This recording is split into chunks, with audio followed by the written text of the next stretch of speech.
Fala galera, sejam todos muito bem-vindos para mais um episódio do HiPod, o podcast da Nova Economia. E hoje nós vamos falar literalmente da Nova Economia. Nós estamos aqui com Sebastião da Conceição. E aí, Sebastião? Obrigado. Tudo bem? E hoje eu estou aqui também como auxiliar. Fala, Rogério, veio dar um suporte aí porque o homem tem história, hein? Muita. Isso é muita história. Seja bem-vindo, amigo. E precisamos até de ajuda. E hoje o assunto é bem legal, porque o assunto aqui nós vamos transitar em além da super história aí de Sebastião, que eu, pelo pouco que eu conversei, é um cara de vanguarda. Acho que é um cara que já entendia o futuro que ia acontecer à humanidade. Já começou muito antes de tudo que a gente vê hoje. É um cara muito antenado, com uma história riquíssima e que hoje transita num ambiente muito importante, que é o varejo, que é a pujança do nosso país, de Campo Grande principalmente. E ele vai ter muita história legal para falar para os empresários. Eu acho que vale a pena. Você que tem um empresário, amigo seu, que está, como o Sebastião falou nos bastidores, que está atrás do balcão e não dá tempo de pensar aí a inovação e o que o varejo, o que o seu negócio pode ser, manda para ele esse podcast, que eu tenho certeza que vai ser uma educação para ele nesse ponto de vista empresarial. Sebastião, eu vou te apresentar aqui, mas eu vou querer ouvir de você, porque eu vi muitas histórias, eu acho que você tem que contar. Formado em gestão em pequenos negócios, em gestão em marketing de empresas, de pequenas e médias empresas, especialista também em TI, muito tempo atrás, né? Foi de vanguarda na TI. E hoje executivo do Sim de Varejo, que eu tenho certeza que é um grande parceiro aí do varejo do Brasil, de Campo Grande. Sebastião, fala um pouco sobre você aí, fala um pouco da sua história. Primeiro eu quero conhecer o Sebastião antes de nós entrarmos na parte técnica. Bom, eu, conforme já havia comentado aqui, né, eu tenho uma rede social, um TikTok, que eu posto muita história minha. Também tem um livro que eu escrevi, mas não publiquei ainda, falando dessa história. Eu comecei a trabalhar com 12 anos de idade, na verdade, vendendo geladinho na estação de trem em Piraputanga. Aí Lá em Piraputanga. Com 14 anos de idade, quando podia se fazer a carteira de trabalho naquela época, não vou falar o ano, senão vocês vão descobrir minha idade também. Não precisa ser tão grande, né? E eu comecei a fazer a trabalhar com a carteira registrada fazia 20 dias que eu tinha feito 14 anos. Já registrado isso. Já registrado. E dali para cá eu não parei mais. Naquela época se podia trabalhar período integral. Então eu trabalhava de dia e estudava à noite. E o que fez diferença na minha vida inicial, numa carreira que eu considero carreira de sucesso, é que eu busquei o conhecimento na área de TI. Nossa, que legal. Aqueles computadores grandes, com a tela preta, a letrinha azul. PC500. Eu fiz os primeiros cursos. E eu era bom da datilografia, hein? Eu tinha curso de datilografia. Eu entendia bem do assunto sobre datilografia também. E trabalhei em rede de supermercado. Depois trabalhei... A rede de supermercado foi apenas um ano. Depois trabalhei numa indústria de alimentos, maior da América do Sul hoje, onde a primeira garrafa PET produzida para enlatar alimentos, para envasar alimento, passou pela minha mão. Nossa, que legal. Então, nós fizemos muito curso lá dentro da empresa, aonde eu aprendi, eu já entendia de informática e eu era uma pessoa que resolvia problemas. Então, os equipamentos que tinham lá, coisas que já estava fluindo no mercado internacional, estava chegando no Brasil ainda, eu já tinha conhecimento lá dentro. Após isso, depois de quase 5 anos lá dentro, eu saí, a empresa vendeu, fizeram algumas mudanças e eu optei por sair daquela empresa. E eu entrei numa companhia de petróleo, mas mais por curiosidade e pelo salário também. E era onde isso, Sebastião? A companhia de petróleo. Companhia ali na Vila Eliane. A primeira empresa que eu trabalhei de petróleo foi a Shell. Ah, legal. Uma empresa, acho que é italiana, com padrões de processos riquíssimos. Hoje, eu vejo as empresas investirem em desenvolvimento na gestão de negócios.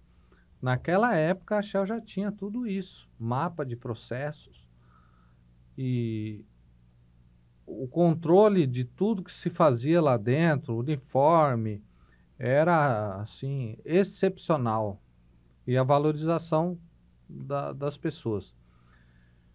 Aí a Shell vendeu para o grupo N, que é a Jeep do Brasil. De 25 colaboradores, ficou eu e mais 2. Nossa. Por causa do curso de informática. E o grupo N trabalhava com petróleo e trabalhava com gás de cozinha, que era Liquigás. E eu fui trabalhar no ramo de petróleo primeiro. Eu trabalhava negociando compras de álcool das usinas, cuidava da parte de estoque e também fui multiplicador da implantação de um sistema alemão que a empresa adquiriu na época. Cara, e isso eu aí fiquei... Em que ano, Sebastião? 2000. 2000. 2000. 24 anos atrás. Bem nos primórdios de TI, né? E era difícil encontrar nessa época pessoas capacitadas em TI, né? O programa se chama SAP R3. Legal. Pouquíssimas empresas têm esse programa no Brasil hoje, porque é um programa muito caro e é um dos melhores na área de gestão para qualquer tipo de grande companhia. Até Bolsa de Valores utiliza esse programa hoje. Então, eu ali dentro fui para São Paulo, fiquei lá nos Jardins, num flat, 3 meses só estudando. Eu ganhava para estudar. Coisa boa, hein? Então, tinha todos os recursos, eu vinha a cada 15 dias em casa, passagem aérea, com tudo bancado pela empresa.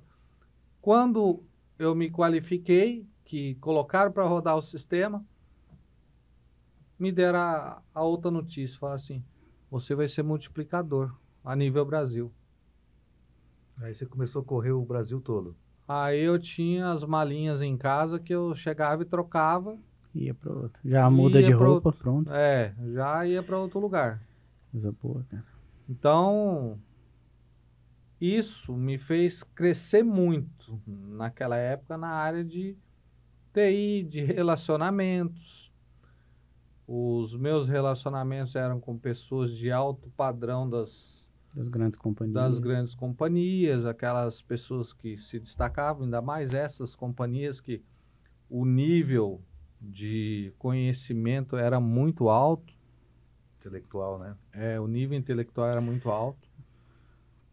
E eu passei por aquela época também da internet de escada que você... ouvia aquela musiquinha do... modem dedicado. O modem dedicado. Ô, Sebastião, só para pegar um gancho, a gente até estava falando sobre isso agora mais cedo, que é um dos nossos projetos, é criar uma Young Company, uma companhia de tecnologia de jovens, principalmente para educar esses jovens para um futuro que vai ser a economia, a tecnologia presente nessa época mudou sua vida, né? Mas hoje ela é mais pujante ainda, né? Mas eu percebi que você vem de uma história que parece que te validou nisso, que é ser um vendedor de gelinho, né? Foi por necessidade. E o quanto você acha importante o jovem trabalhar cedo, nem que seja a fazer isso de casa, porque parece que sua trajetória validou, principalmente pelo aquele primeiro momento que você viveu, que parece que você foi bem assim, porque vender é a base de tudo na vida, é a venda, né? E aí, o que você acha? Isso aí fez você caminhar? Foi importante você começar cedo Para a tua vida. E foi necessidade ou foi o quê? A base de tudo é a família, Boa. né? Nós não tínhamos recurso, meus pais eram lavradores e meu pai sempre foi desses que arrendava chácaras, fazendas e ali ele produzia. Então a gente tinha que vender aquilo que ele produzia. Não foi só gelinho que eu vendia peixe frito também. O que tinha eu ia para lá, para a estação e vendia. Para a estação na época, né? Na estação de trem. Andava de fora a fora ali ao lado do trem com a bacia na cabeça. De vez em quando descia alguém, pegava minha bacia e saía correndo, entrava para dentro do trem, eu não podia ir atrás. Que história. Então, O trem... E era muito movimentado ali, né? Porque era fazia- muito movimentado. Campo Grande e Corumbá tinha uma pujança muito grande, né, no transporte ferroviário, né, na década de 70 e Sim. 80, né? Então era, por incrível que pareça, Piraputanga era muito mais movimentado que hoje, né? Nossa, E hoje ela é. vem se recuperando através do turismo, né, tá Sim. voltando. Sim. Mas é interessante, só para... E assim, voltando ao contexto que você me perguntou, né? Foi a base de tudo, sim. Essa minha primeira experiência da negociação. Que coisa legal. A parte de TI veio por uma questão de curiosidade. Eu fiz um ano técnico, me formei, foi no Senai. É isso que eu ia te perguntar. Como que você teve acesso a TI lá em Piraputanga? Não, Foi o Senai? Não, foi aqui já. Foi aqui já? Foi aqui já. Meus pais, por problemas de saúde, Yeah. eles vieram para cá e eu vim, eu tinha... Isso aí. ia fazer 14 anos, faltava poucos dias para fazer 14 jovem anos. homem. Fui morar do lado praticamente de um supermercado. Aí já fui querendo saber para ganhar dinheiro, porque lá eu sempre andava com dinheirinho no bolso. Então fui trabalhar no mercado.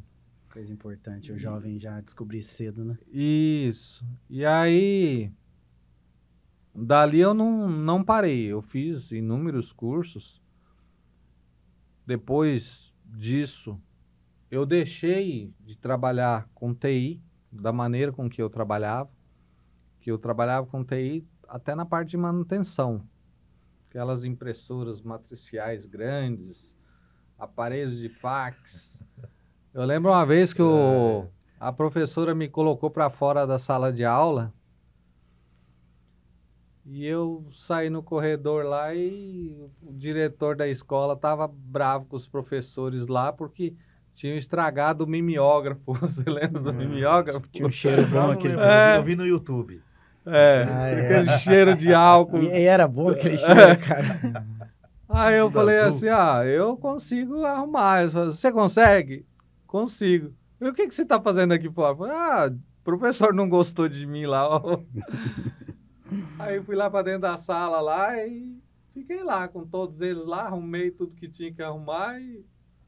Pronto. Nunca mais foi expulso da sala. Não, Pelo Ele jeito, era chamado. pelo jeito você era um curioso, né, cara? eu era um curioso. É, legal. E aí, assim, o meu startup mesmo, que eu falo que veio comercial, Sim. foi quando eu estava na companhia de petróleo e surgiu uma oportunidade para consultor de negócios. E falaram para mim assim, por que você nos candidata? Isso na própria empresa Na, ou em outra companhia? foi na Jeep do Brasil, Legal. no Grupo N. Falei assim, eu me candidatar para uma vaga de consultor de negócios. As pessoas... De TI. Falei, as pessoas que são lá são advogados, são pessoas que têm um... Não, mas você é uma pessoa bem relacionada, você se comunica bem, você entende do sistema, só que antes disso você precisa...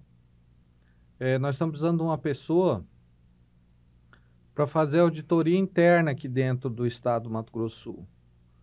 Fazer todos os levantamentos patrimoniais, renovar as cartas de garantia, os comodatos. É serviço para 6 meses ou 1 ano. E esse aí você já foi escolhido. Falei assim, como assim eu fui escolhido? Não, você foi porque tem que lançar tudo no sistema novo.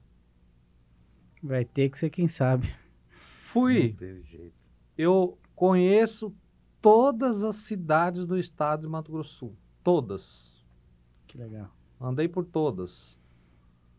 E eu chegava nos empresários, falava o que eu estava fazendo ali, fazia o que tinha que fazer. Só que eu andava muito, andava 10.000 km por mês. Então, Nossa, era uma vida bem corrida. era muito E corrida. só dentro do estado? Só dentro do estado. Rodou o estado. Sim. Eu já tinha rodado o Brasil já como multiplicador. Aí fui rodar o estado. Que experiência legal. E aí foi a sua conexão direta com esse mundo empresarial nesse momento. Você sai um pouco da parte técnica e cai na praça, no chão de Isso. fábrica mesmo. Caí no chão de fábrica. Legal. Aí falaram para mim assim, olha, como você já tem o acesso a esses empresários, nós temos uma carteira de cliente que não tem ninguém para atender, que é o Conesul, que pega de Nova Alvorada do Sul até Mundo Novo. 47 municípios. Grande. Aí eu falei, como que eu vou fazer? Falei assim, não, a estratégia negocial a gente vai te ensinar. Você vai ter que abrir novos clientes. Como que você vai fazer para abrir novos clientes? Como são clientes padrão alto, você vai nesses bancos que apoiam o desenvolvimento, que tem gente com dinheiro querendo investir, e você vai falar que você representa a companhia. E ali eles vão te indicar quem tem dinheiro, quem tem recurso, e você chega nas pessoas e fala. Então, eu procurava gerente de Banco do Brasil, procurava gerente do Sicredi, procurava essas pessoas para eles me indicarem. E aí batia na porta. Aí eu batia na porta. Então eu conheci muito. Só tem um detalhe nessa negociação. Como era o interior do estado, eu tinha que conhecer eu tinha que saber o preço da arroba do boi, eu tinha que saber o preço da cana de açúcar na esteira, na lavoura, no soja, tinha que saber o preço de tudo isso. Porque era o escambo. Era. Eu chegava no cara quebrando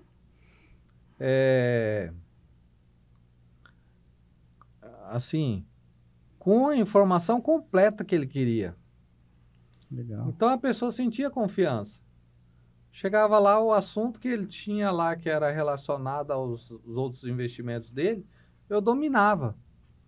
E eu comprava, todo dia eu comprava um jornal. Todo dia. Local. E se eu achasse alguma revista local também, eu fazia questão de ler. Por quê? Aquilo dali me dava argumento para negociar com essas pessoas. Pessoas que investiam 1 milhão, 2 milhões de reais no negócio. Aprendendo. Que aula de vendas e network. E aí nós tínhamos... E a curiosidade imperava ainda. Ainda era um curioso, né? Nós tínhamos um gerente de mercado que ele falava para mim assim, não é difícil. Como não é difícil? Claro que não é. Você sabia que se eu te mandar embora, eu vou ter que colocar outra e essa outra pessoa vai ter que fazer? Se a outra pessoa dá conta de fazer, por que você não dá? Nossa. Era assim. As ideias de marketing, quando a gente ia fazer um marketing de uma inauguração, alguma coisa, era nesse sentido. Você vai lá, dá a ideia para ele assim que tem que dar certo. Você vai vender a sua ideia para ele, fazer os investimentos. Ô, Sebastião, e agora, puta, é muito legal que você transitou no marketing, na TI, bem nos primórdios, quando isso tudo começa a se formar. Aí hoje nós estamos vivendo um momento bem disruptivo da economia por meio da inovação, da tecnologia, a TI presente cada dia mais, né? O mundo vem mudando muito por conta disso. como que foi essa sua entrada? Porque hoje você é docente, né? Você é docente num sistema S, né? Isso. E tá no Sim de Varejo como executivo. Como que você chegou nisso e o que você está vendo de mudança, né, nessa sua transição dentro com os empresários nesse momento agora? Eu rodei, só finalizando o contexto, Legal. eu rodei esse mercado, fui para a área de gás de cozinha, onde eu abria novos depósitos e a regularização desses depósitos de revenda de gás é rígida demais. É a ANP, é Inmetro, é Vigilância Sanitária, é bombeiro. Então eu trabalhei muito com isso. E como eu entendia muito de gestão, o Grupo N vendeu para a Petrobras. E eu fiquei um tempo lá, até tirarem a gente, porque nós não éramos concursados.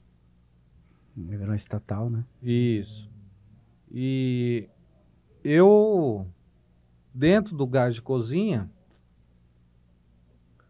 eu trabalhei um tempo, mas falei assim, não é isso que eu quero. Saí, fui trabalhar como gerente. Eu queria ficar mais próximo da família. Já tinha rodado muito, né, cara? É.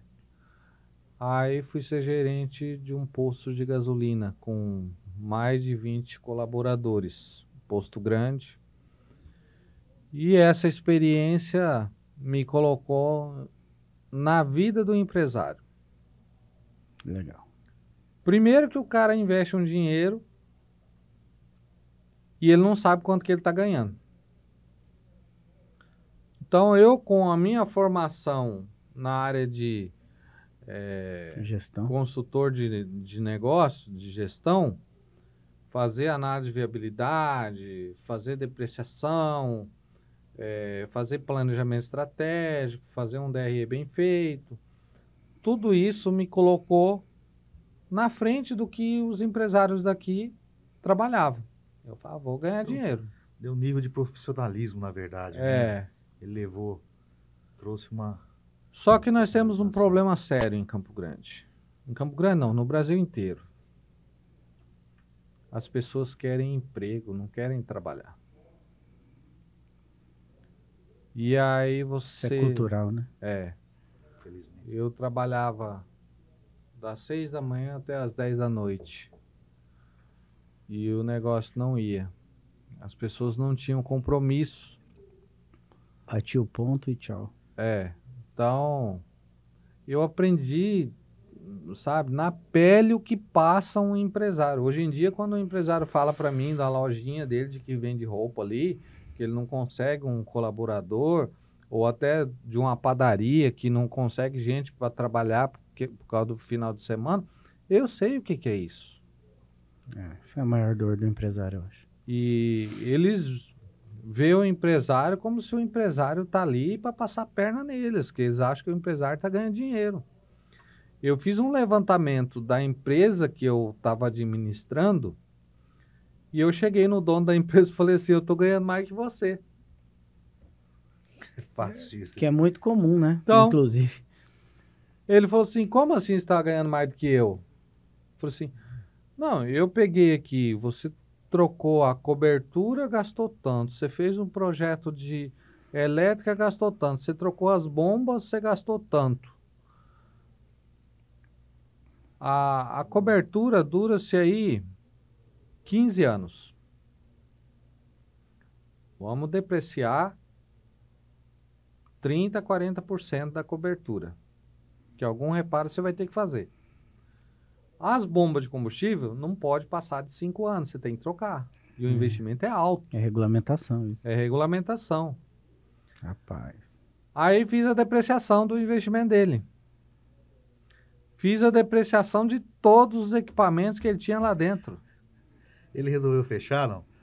Será que é por isso que o cara não quer ver? Hã? Quase. Rapaz. você coloca na ponta do lápis. Quase. É desesperador. Por isso que geralmente não vê, né? Não vê. Às vezes está no sonho. É até uma né? opção de empresa. Sim, hoje em dia é muito comum um empreendedor ter a sua conta bancária relacionado junto com o CPF dele. O mesmo muito cartão comum. que ele usa para a empresa é o cartão que ele usa para viajar, para sair. Então a empresa dele é um outro CPF dele, não pode ser o mesmo dele. Já começa errado, né? cara? Já começa errado. E você está falando isso é uma relação de educação muito, muito próxima que poderia ser tratado na base, né? Porque ele já chega na vida empresarial, né, Rogério? É um herói, cara. O cara chega para desbravar, mas ele não foi educado para ser um empresário, né? Ou para entender, pelo menos, das primeiras bases de justamente separar o CPF do CNPJ. É muito cultural isso, né, Sebastião? É difícil tratar isso, porque quando ele já está lá no meio do caminho, ele já errou bastante, né? E aí, Muito, geralmente, muito. ele morre aí quando ele pensa em responder, a energia dele foi. 70% dos pequenos negócios que abrem hoje, ele fecha com 5 anos. Estatística cruel. 70, né? É É muito 70%. É muito alto. Infelizmente, é muito alto. Então, você tem aí uma... É tristeza, cara. É família, é perdendo patrimônio, né, Sebastião? A pessoa sai de uma empresa que ele trabalhou aí 10, 15 anos e vai investir no seu próprio negócio. Existem aqueles de sucesso Sempre tem. e existem aqueles que dão sorte por acaso, que nem citamos alguns aqui, né? Antes de começar. Mas você tem uma situação que é cultural. O dinheiro é meu, eu faço o que eu quero. E aí a pessoa vai lá e coloca... a gente coloca a barriga dele, usar o termo mais correto. Ele se escora no balcão e fica sendo funcionário dele, sem ser remunerado como funcionário. Ele não tem férias, ele não tem 13º, ele não tem FGTS, ele não tem nada disso. E deixa a gestão do lado, né? E deixa a gestão de lado. Se ele está comprando, está vendendo, ele está vendo dinheiro, para ele está suficiente. Mas e o custo disso? Desses outros detalhes? Aí ele vai e contrata um colaborador. Hoje em dia, além de ele ter que pagar todas essas coisas, ainda tem uma legislação aí que fala que se não informar corretamente no e-social, a multa pode ser de até 400 mil, a LGPD também, se vazar uma informação de cunho privado, também você pode ser multado. Então, você tem uma série de armadilhas que você tem que tomar conta. E o empresário, ele não se atenta para isso. A gente produz muito conteúdo, muito, para empresários, pequenos empresários e contadores. Por quê?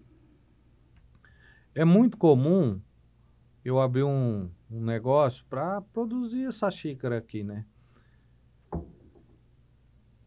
Eu vou lá e falo pro meu contador, abre essa empresa aqui, eu vou precisar emitir nota lá de vez em quando, mas E as minhas obrigações? Quando que vence? Ele não pergunta isso, o contador não passa isso para ele. O contador só vai mandando os boletos para ele. Mas o contador também, ele é tanta mudança no dia a dia, que se o contador não tiver uma inteligência artificial de ponta, ele não consegue acompanhar a legislação. Não consegue. O Brasil é um desafio fiscal, tributário, do ponto de vista de legislação, diário, né? É um emaranhado bem difícil de acompanhar. E assim, o empresário, acho que você citou também, nesse dia, né? No dia a dia dele, que é muito intenso, porque ele bate escanteio e cabeceia, né? Muitas vezes por conta cultural mesmo, talvez ele poderia ter vindo organizando tudo isso. Ele não consegue ter uma leitura sistemática disso, né, Sebastião? E aí uma hora ele vai cair nessas armadilhas. considerando que isso é uma armadilha, porque no final das contas, criar você conseguir driblar e conduzir seu negócio dentro disso tudo não é muito fácil, né? Pode ser assim, fácil para alguém que está mais polido ou que está mais dentro do ecossistema, que consegue ter essas informações. Para esse empresário, assim, o que você sugere, então, para o empresário que ele está vivendo isso e nem se atentou? Qual que é a sua sugestão? Você que transita tanto na parte docente disso, como na sua vida toda, você transitou. O que você sugere? Para o empresário, o oceano azul aí dos nossos empresários. A primeira coisa que o empresário tem que se preocupar é buscar o conhecimento. Ele tem que se informar muito sobre a legislação, principalmente na área, porque dependendo do tipo de negócio, é uma legislação. Sim. Você vai para outro ramo, muda totalmente. Então, você tem essas obrigações. E hoje em dia, a maioria dos escritórios de contabilidade, conforme eu falei, eles fazem o pagamento, o recebimento, eles fazem esse controle fiscal, mas eles não estão preparados para te dar o conceito do conhecimento. E a minha sugestão para esse empresário é: busque isso. O Sebrae está cheio de cursos com orientações para os empresários. Não paga nada. O Sistema Comércio, falando aqui do Sesc, Senac, FEComércio, sindicatos empresariais, eles também se preocupam com isso. E também dão muitas qualificações sobre isso. Eu falo porque eu promovo o Papo de Gestão junto com o Senac uma vez por mês. Agora eu vou fazer uma live daqui uma semana para falar sobre as datas e obrigações contábeis. Por mais que você fale todo ano você tem que reforçar e para os mesmos tipos de escritórios ou de empresários. Mas assim, a procura, a gente divulga isso de uma maneira estrondosa. Assim, é isso que eu fico, exageradamente. É isso que eu tava pensando. Nós impulsionamos, nós gastamos dinheiro com impulsionamento. Tem aqui um evento, ó. GPS de mercado. Na verdade, eu vim aqui para falar sobre GPS de mercado também. Legal, mas nós vamos falar. Então, vamos aproveitar e falar, né? O que é o GPS de mercado? O GPS de mercado foi um conceito que saiu em São Paulo e em 2020 nós fizemos o primeiro GPS de mercado em Campo Grande, 2021. Ali no Bioparque Pantanal, nós temos na época o Guilherme Mercedes, que é economista da Confederação Nacional do Comércio. Ele foi secretário de Finanças do governo do Rio de Janeiro. Ele é coordenador dos maiores cursos de economia das grandes universidades. E ele deu uma aula para nós ali. A apresentação dele ali valia cada segundo gravada. Cara, e muito agora, experiente. Muito experiente. E o ano passado foi feito 3 GPS de mercado. Nossa. Agora, esse ano, nós estamos voltando de novo. Passou o carnaval agora, o povo acordou. Então, a gente vai fazer de novo lá no Bioparque Pantanal. Sesc, Senac, Sindivarejo. O GPS de mercado, com 2 grandes nomes aqui, né? Que é o Fred Alecrim e o Caio Camargo. Fred Alecrim e o Caio Camargo, eles têm podcast. VarejoCast, né? Tem o VarejoCast, que é para a área de inovação. Legal. E Específica para o varejo. Específica para o varejo. E eles viajam o mundo inteiro. Eles estavam agora em Nova York, inclusive, na maior feira, na NRF Internacional lá. O que é a NRF? Explica aí. Só para Olha, eu entender. eu não vou saber te dizer a sigla, porque é uma sigla em inglês. Certo. Então, a gente não...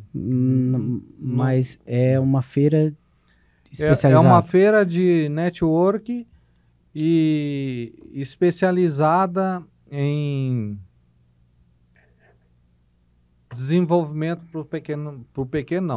para os grandes negócios, para o pequeno, médio e os grandes negócios. Então, Muita inovação? muita inovação, Muitas startups hoje? bastante startups. Legal. Nós tivemos o ano passado, eu tive o ano passado na NRF em São Paulo. A gente leva um grupo de empresários. Aí, só para falar, como que faz para participar da NRF? Tem que ser do varejo, do comércio de bens, serviços do turismo. Tem que estar em dia com a contribuição sindical daquela sua categoria econômica. E aí tem o subsídio. Para São Paulo, para Nova York, 50% de subsídio. Nós tivemos casos que foi até 100% de subsídio Para quem quer ir? pela entidade. Pelo sindicato, pelo Sebrae? Pelo Sebrae. Na verdade, tem que procurar o Senac, que o Senac que organiza, né? Legal. Olha que legal, já. Muito legal. Aí tem o apoio financeiro da FEComércio, das entidades, do Sebrae também. O Sebrae tem um recurso que ele dá aí 50%, digamos. Na maioria das vezes é menos, é 30%. Aí o Senac entra com um valor e nós entramos com outro. Então o empresário que é do varejo, inclusive eu vi turismo, né? Olha que legal, o turismo também é parte desse ecossistema. Sim. Ele pode procurar uma entidade dessas e saber o calendário e saber como ele pode participar, né? Sim. Porque Sebastião, essas feiras até tá aqui, elas dão uns insights, né, cara? Eu acho que pro cara, ele olhar o mundo, ele sair do quadrado dele e participar de uma grande feira, né, Rogério? Ele acaba vendo que o mundo é muito maior do que ele vive e ele começa a olhar em outro ponto de vista, né? Acho que esse evento, igual o GPS que vai ter aqui dia 20/2, e essas feiras, ela talvez seja os insights que o cara precisa ir tendo e se nutrindo para ele trazer isso para dentro do que ele vive. Isso é uma maneira de educar, né? Nós estávamos falando aqui sobre inovação. Sim. Né?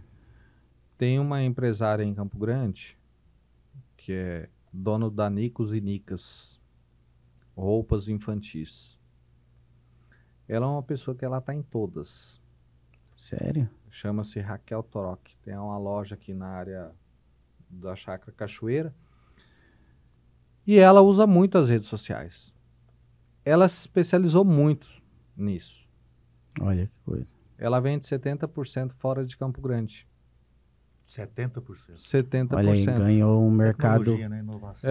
Não, e abriu uma camada de serviço e abriu uma rede de distribuição que não existia um tempo atrás. Então ele não depende só do local, porque depender do local, aí que eu acho que o varejo ele tá ainda precisa entender, eu queria até saber seu ponto de vista, ele precisa entender que ele não atende mais uma localização geográfica. Ele pode se conectar, não tem mais limitação geográfica. Isso eu acho que pode ser uma grande estratégia do varejo, criar camadas de distribuições fora do território dele. A pandemia, ela trouxe essa mudança de conceito. Boa. E essa mudança de conceito que veio com a pandemia, quem soube aproveitar, buscou conhecimento para se adaptar a isso, essas pessoas estão bem. Muito bem. Eu vou te dar um exemplo. Tem empresários da 14 de julho que paga-se ali um absurdo de aluguel. Muito caro. Muito caro. E durante a pandemia, ou fechava a loja, ou mudava dali. Hoje você vai na Raquel de Queiroz, no Aerorancho, tem uma loja dela. Coisa mais linda. Que é a mesma que tem no Cachoeira? É. Não, desculpa, não. Esse é outro. Tá. Esse é uma empresária. Ela trabalhava só com roupa classe A na 14 de julho. Ela foi para lá, ela mudou um pouco o conceito dela. Pegou marcas concorrentes e colocou toda sua estrutura lá. Com 3 meses depois que ela estava lá, ela abriu na Vitória Zeola.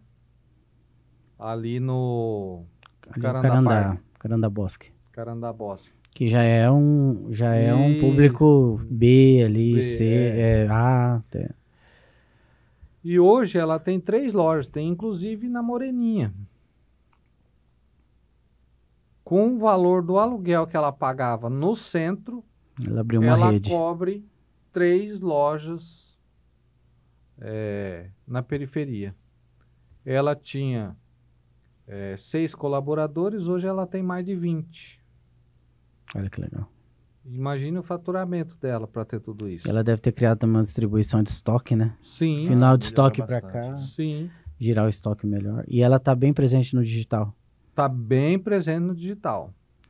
Outro lugar que é um corredor, eu falo que é uma aula, eu tive lá visitando vários empresários, onde tem aulas de empreendedorismo, é ali na Ana Luísa de Souza. Mas tem muita gente perdida ali ainda. Tem gente que se deu bem. Isso é um mas bairro tem- periférico? Ana Luísa de Souza é aquela da Pioneira, da conhecida colônia Paraguai ali. Ah, Ah. sim, lá em cima.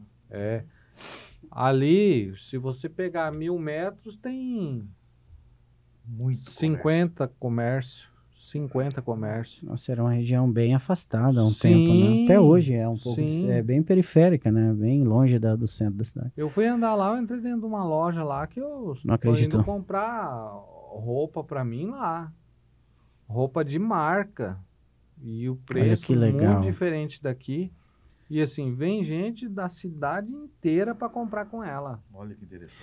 E isso, Rogério, mostra que a dinâmica empresarial, ela mudou, cara.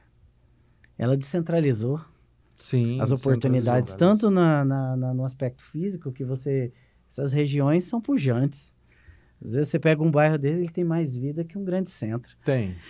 E você ainda pode, além de você descentralizar, como por exemplo, pode ser descentralizar por meio da tecnologia também. Então talvez Eu acho o que empresário, é o caminho, né? o empresário pode ter um novo nível de consciência empresarial, hein, Rogério? O que você acha disso? Cara, e eu acho isso é necessário questão de sobrevivência, viu? Porque, como Mais o do Sebastião que ganhar citou dinheiro, agora, né? nós temos aqui o centro da nossa capital tá passando por maus pedaços aí, né? Por conta dessa redistribuição, por conta da tecnologia, por conta do alcance periférico das coisas, né? As periferias estão se desenvolvendo muito hoje, né? Você pega uma localização específica, ali aquela localização ela tem banco, ela tem toda uma estrutura de uma cidade. Então, apesar da reforma que o governo fez no centro da cidade, você vê um comércio à míngua, né? E qual que é a preocupação? Qual que é o grande... acho que o pessoal tem que estar muito atento a buscar a educação e buscar a informação o quanto antes. Foi o que você disse. O conselho que você dá vai estudar, vai se informar. Vai buscar. E esse pessoal do comércio tradicional de centros de cidades, de todas, inclusive, se eles realmente não terem um direcionamento, uma educação voltada para a inovação, para a tecnologia, para a distribuição em redes sociais, que é a nossa realidade, esses caras vão, na minha opinião, acho que os dias estão contados. Acho que os centros da cidade, o centro comercial da cidade vai voltar, corre um risco de virar museu, né? Aqui era, né? A loja tal aqui. Então, eu vejo com muita preocupação, porque a gente faz parte ali da associação comercial ali. E é um problema latente o tempo todo, a preocupação dos empresários. Porque ali, na bem da verdade, os caras que trouxeram o comércio para Campo Grande, na década de... Tem gente ali desde 40, na terceira geração, né?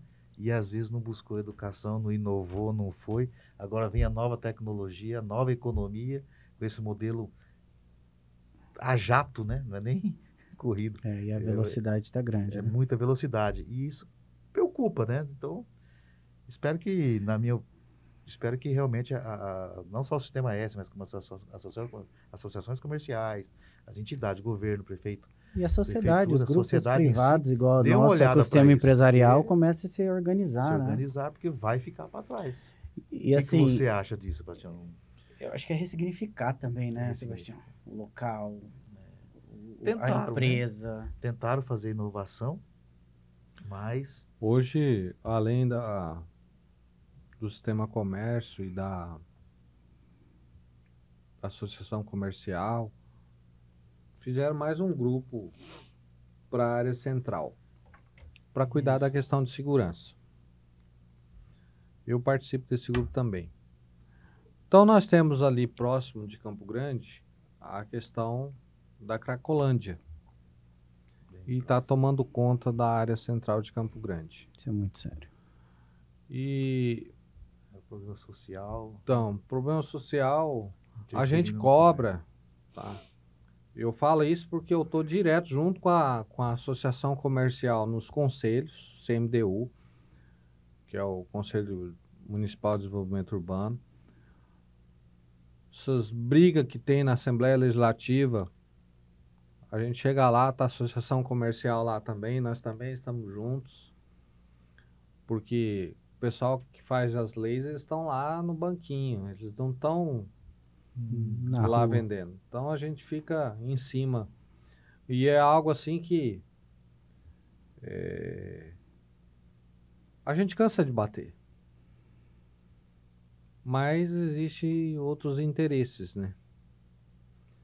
E a sociedade, ela está começando a acordar para essa questão da mudança.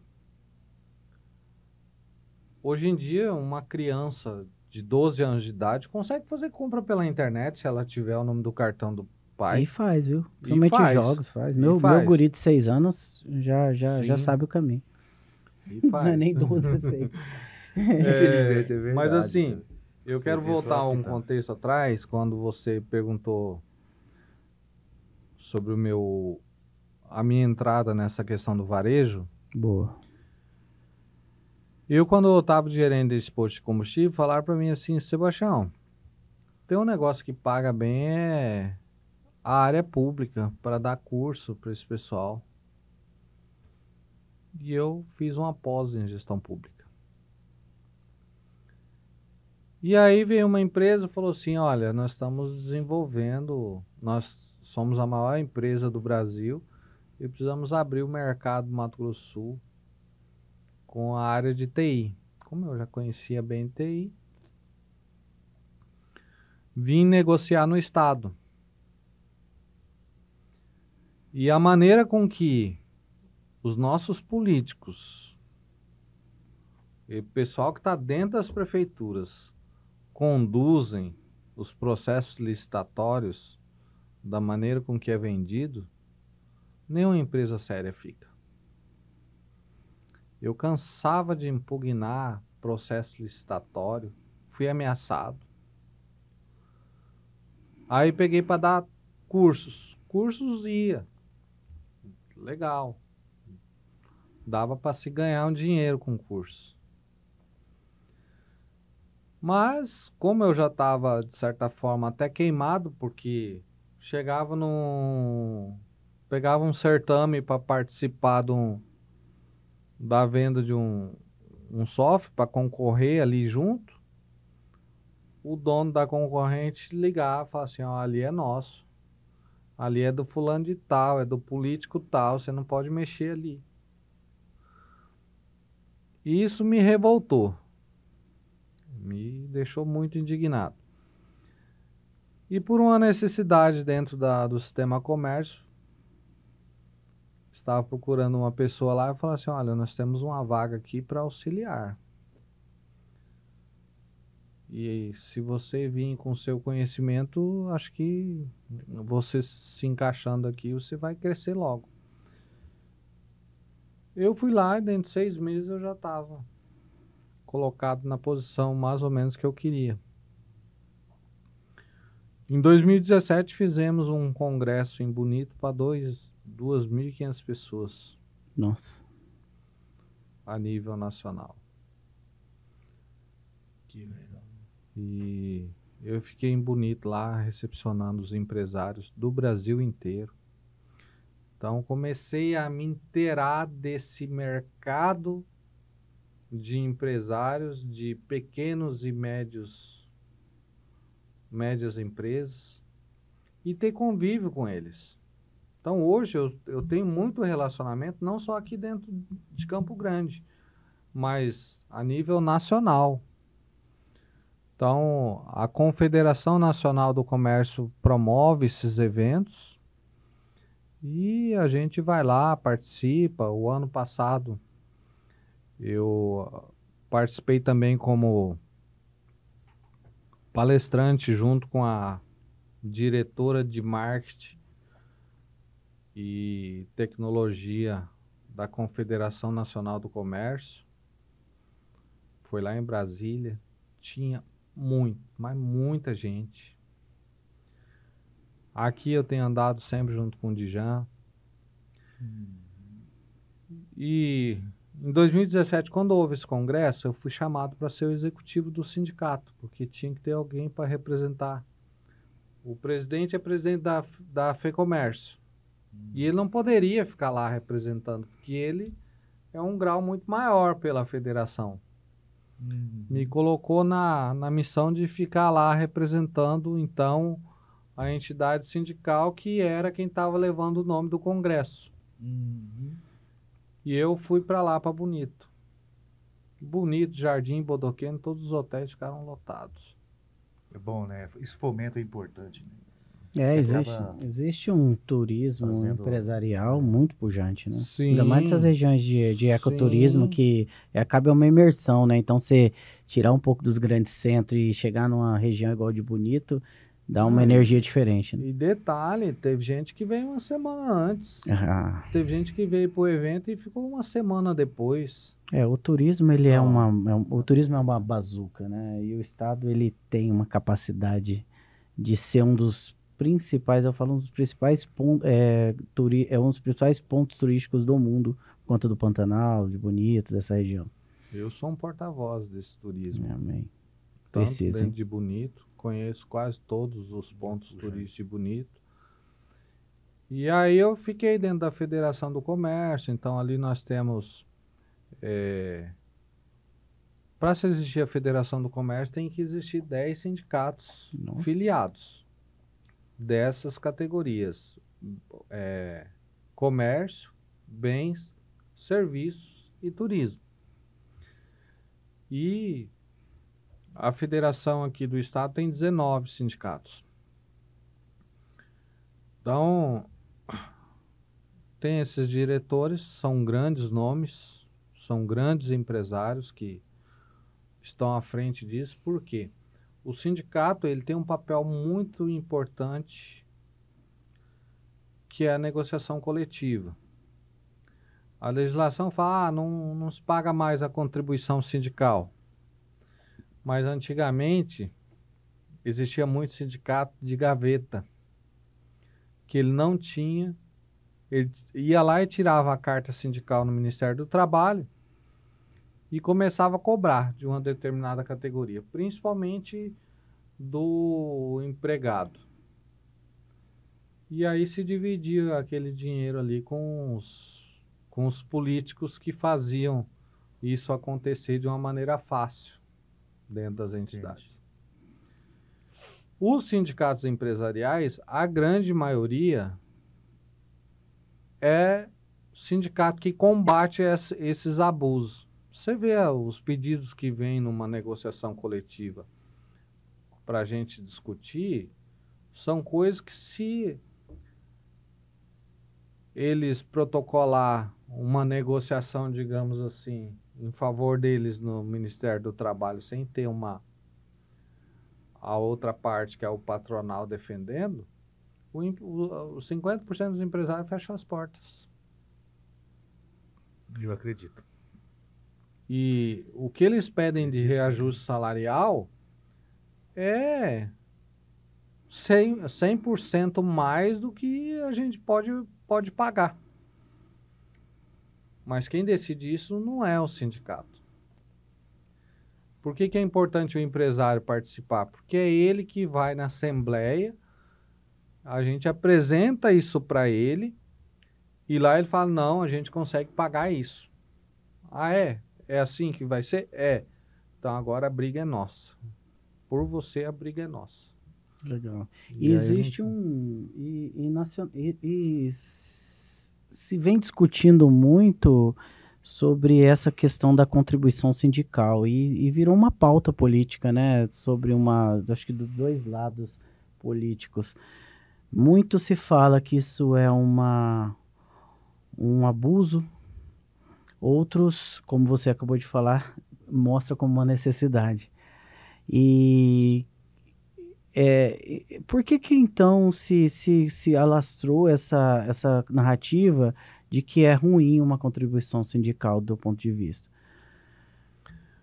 Primeiro, quando fizeram a reforma trabalhista tirou a obrigatoriedade. Porém, o empresário... Isso em que ano? Recente? 2017. 2017. Porém, tanto o empregado quanto o empregador, eles têm que se manifestar contra o não pagamento. É uma opção.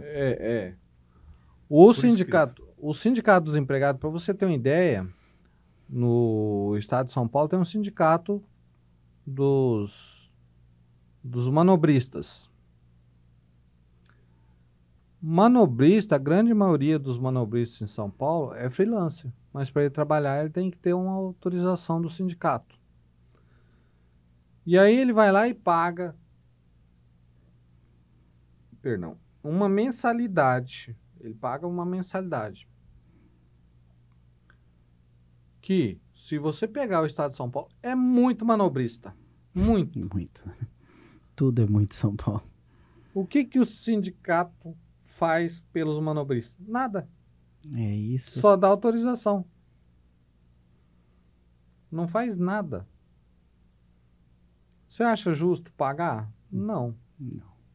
Literalmente não. Então, aí você tem uma entidade sindical, por exemplo, Sindicato dos Professores, que vai lá e luta pelos professores. Sindicato dos Enfermeiros, que recentemente teve uma labuta forte. Então, teve uma labuta forte. Foi o pessoal da linha de frente do Covid. Literalmente. Aí, você fala assim, você acha certo pagar? Nesse caso. Nesse caso? Eu acho. Porque esse cara tá deixando todo mundo exposto dentro da casa dele, porque ele está em contato com os pacientes. E se ele vier a falhar, o sindicato deles oferece seguro de vida, oferece plano de saúde, oferece isso, oferece aquilo. Então, o sindicato não deixa eles na mão.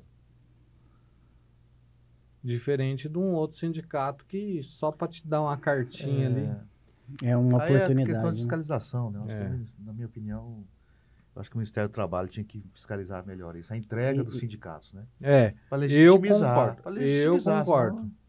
Porque senão fica muito fácil, né? Abre-se uma... Então, você sabe que, infelizmente, tem... Eu concordo. Por quê? Não só o Ministério do Trabalho, sei lá, de repente um Tribunal de Contas fazer essa fiscalização. Nós fazemos tudo o que uma empresa pública faz. A gente não compra nada sem várias cotações. Nós temos hoje 3 convênios jurídicos para a área que o empresário quiser uma consulta. E a consulta vai ser gratuita, a assessoria. Agora, se precisar entrar com recurso, aí é outra coisa. Nós temos convênios odontológicos com um valor muito abaixo de mercado da Unimed, para quem está na nossa base de representação. Fora o jurídico, fora isso, nós temos também 6 pessoas trabalhando diretamente lá dentro, com um nível de conhecimento muito alto. Para vocês terem uma ideia, a secretária do sindicato ela é analista de RH. Então, ela sabe o que está falando. Tem condição de ajudar. Tem uma gerente de compras, tem uma gerente disso, tem uma gerente daquilo. Por quê? Um evento desse que a gente vai promover, isso aqui envolve muito recurso. Extremamente importante para a classe, né? Extremamente importante. Muito importante, como muito, muito. A diária, eu não sei quanto que está agora a diária do Pantanal. Mas eles cobram 2 diárias da gente para ir lá e fazer o evento. Por quê? Tem que ir um dia antes para montar os equipamentos. E um dia depois para desmontar também. E um dia depois para desmontar. Então, aí tem o Sistema Comércio, o SENAC, que fornece tudo isso de maneira gratuita. Como que funciona o sistema empresarial que é envolvido com o sindicato? É uma pirâmide. A Confederação Nacional do Comércio é o topo, depois vem a federação, as federações de estados, depois vem os sindicatos, que são ligados às federações. Os sindicatos, para ser ligado à federação, é uma exigência absurda. Tem que ter a carta sindical no Ministério do Trabalho, tem que ter uma liberação do Sicomércio, que é uma entidade do governo federal que controla a entrada e saída de sindicatos do sistema comércio. Esses sindicatos que fecharam, que não fazem esse serviço, não tem isso, não são filiados a uma federação, não tem os Sicomércio, mas tem uma carta sindical. Ele vai lá e ele cobra, emite guia. Agora mesmo teve um golpe que o pessoal mandou carta para todo mundo.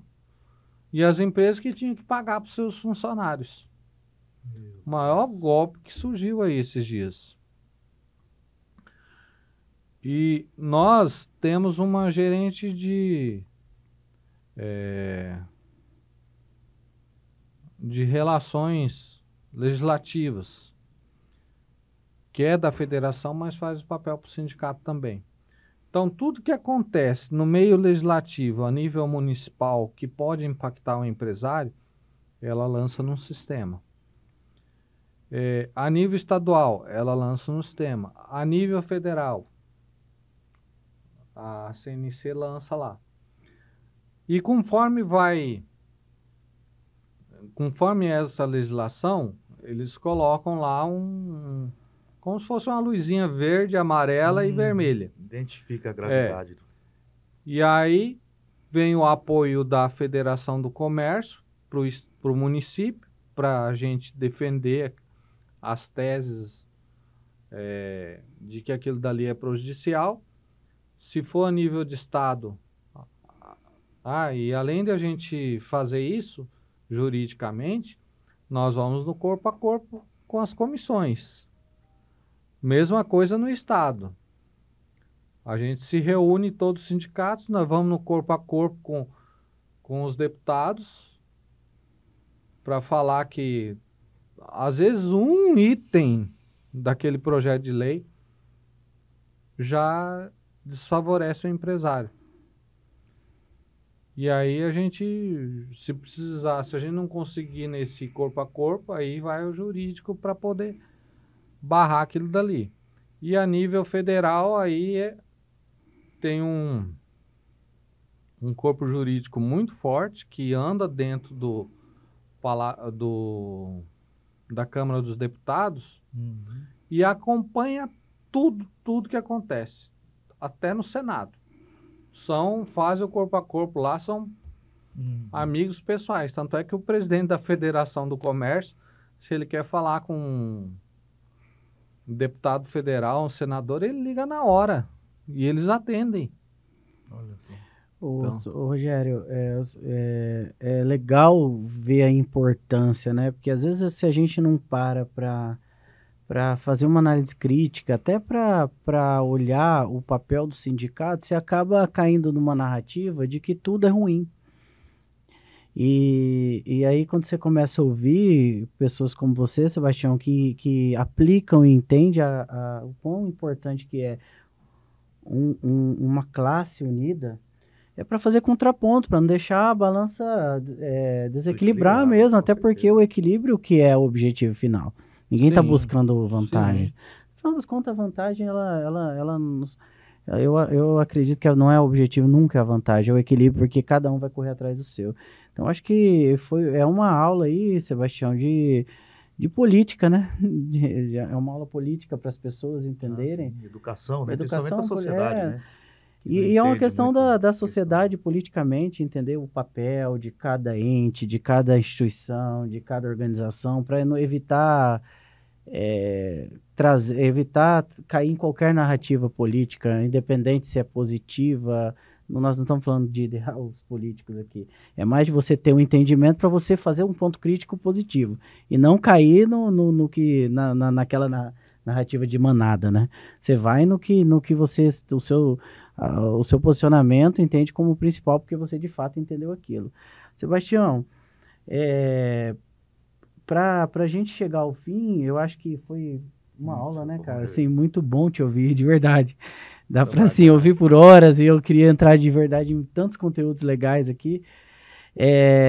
O que você tem para dizer para o empresário, até que você falasse nessa câmera aqui, dá um recado para ele, porque o empresário é um guerreiro, é um lutador, é um cara que merece chegar no êxito da vitória, porque ele sustenta a família, ele dá a vida, ele coloca patrimônio em jogo. Quem é empresário sabe a quão difícil é. E esse recado para o empresário, o que ele precisa fazer para ele sobreviver a esse novo momento que a economia vem vivendo, com tudo que nós discutimos de inovação e tecnologia?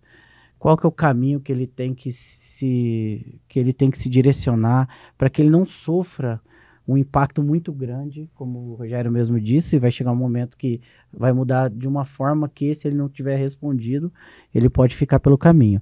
Fala para um empresário nessa câmera aí, o que você acha que ele precisa fazer? O empresário hoje, ele tem duas soluções para poder melhorar o seu negócio, para poder melhorar a sua venda.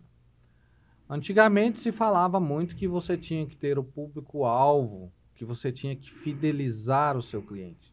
Era a linguagem só que você ouvia falar. Fidelização. Hoje em dia, com a tecnologia, a pessoa vai atrás muito de preço, de atendimento com agilidade. Ele quer comodismo. Então, se você que tem um negócio não está voltado para a área tecnológica, para dar comodidade para o seu cliente, você vai sair perdendo no mercado. Porque alguém vai chegar e vai oferecer essa comodidade para ele. E também a questão da praticidade, né? A praticidade é a forma com que você vende, a forma com que você recebe e a forma com que você chega com o seu produto até o seu cliente. Então, empresário, eu deixo para você um recado, eu tenho acompanhado inúmeros eventos a nível nacional aí, e também sou fã de grandes gurus da área de mercado, de varejo, aonde eu acompanho e eu trago isso para minha vida pessoal. Por que para minha vida pessoal? Eu procuro identificar situações em que se encaixam com aquilo que esses gurus falam, para poder servir de informação e conhecimento na vida dessas pessoas. Eu trabalho muito com a parte motivacional. Eu acho que hoje em dia, se você não sai de casa motivado para fazer o seu negócio, você está no lugar errado. Então, você tem que gostar do que você faz, você tem que gostar de vender o que você vende e você tem que ser motivação para o seu cliente. Boa. Porque ele não quer chegar na sua loja simplesmente, comprar uma mercadoria e sair. Talvez ele chegue dentro da sua loja, você tem que ter aquele momento do quebra-gelo com ele. Você tem que falar para ele coisas boas.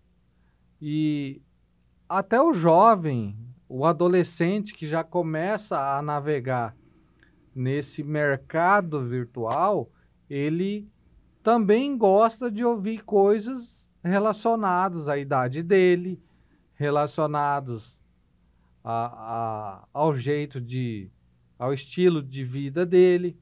Então se prepare para isso, gente. Busque conhecimento, busque. Tem uma coisa que você nunca vai perder nessa vida. Você pode perder tudo, mas o conhecimento você jamais vai perder. E isso você vai poder levar para as pessoas e você vai poder também fazer acontecer no seu negócio com o que você aprende. Essa que é a minha mensagem. Puta, cara, que forte, cara, que aula, muito bom. Eu acho que você trouxe o pensamento de uma startup nessa fala, o pensamento que o empresário tem que ter do ponto de vista pessoal, de motivação. Comodidade e praticidade, eu até anotei aqui, cara, é a experiência do cliente, é o novo cliente, né? Muito legal. Rogério, e aí, gostou? Adorei. Gostei muito do conteúdo, rico. Riquíssimo. Muito rico. A gente acaba tendo uma aula aí, né? Foi super interessante, Sebastião. Obrigado. Creio que tem muitos assuntos aí ainda para a gente discutir. Daria algumas horas de podcast aí. Isso. Estou sempre à disposição de vocês lá. Essa pegada de varejo é algo que me encanta. Porque, conforme você falou no início, aonde que nasceu em você essa situação do varejo? E eu falo muito sobre conhecimento, né? De você buscar conhecimento. Mas existe uma outra coisa também para quem está entrando no mercado. Eu tinha uma diretora do Sebrae que falou para mim assim, eu não contrato gente que tem muito conhecimento. Eu falei, por quê? Ela falou assim, porque não... Eu contrato aquela pessoa que tem história, aquela pessoa que tem atitude. Que legal. Porque eu já contratei gente que chega lá, é formado, é pós-graduado, estudou não sei aonde, é filho não sei de quem, mas a pessoa não tem experiência, a pessoa não viveu isso. Se a pessoa chega para mim e fala que viveu um pouquinho o que eu quero ouvir, ela sai dali, às vezes não precisa nem de currículo, não precisa nem de falar para mim de currículo. E a melhor academia do mundo é a vida, né? É a experiência, né? É a vida. A experiência. A vida é viver mesmo. Não... que a trajetória sempre vai se falar mais alto, né? Muito mais, né? Mas, obrigado. Foi um prazer, Valeu, Rogério. Valeu. Muito boa, mais uma aula. Sebastião, obrigado. Deus abençoe, tá? Galera, você e sua família aí. Mais um episódio que vale a pena. Você que tem aí um amigo Você que é empresário, você que pretende empreender, eu acho que isso aqui foi uma aula, desde uma história muito valiosa, a insights para que você empreenda certo, procure de forma certa e principalmente busque aí se educar, principalmente por conteúdos como esse, que é o HiPod, que é um conteúdo da nova economia, tá? Então fique ligado e pode ter certeza que vem muito mais conteúdo. Valeu!